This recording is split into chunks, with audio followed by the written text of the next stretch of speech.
Tere, Markus Sinive. Tere. Kui sa tänaval ringi käid, kui paljud sind tegelikult ära tunnevad? Ma ainult kuulen Markus Sinive igal pool, kõik teavad sind.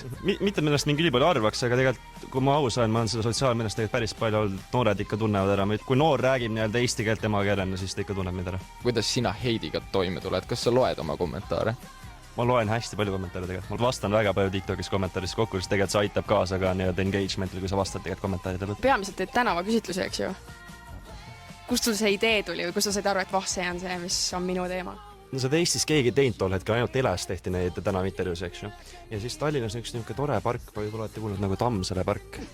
Inimesed väga julgesid midagi pärast läbi käia, ma ei tea, miks nagu... Tegelikult ei ole midagi karta, te ei pea meid kartma, nagu see ei ole mitte midagi hullu, eks ju. Mis su suurim unistus on? Ingliskeelseks content creatoriks saada.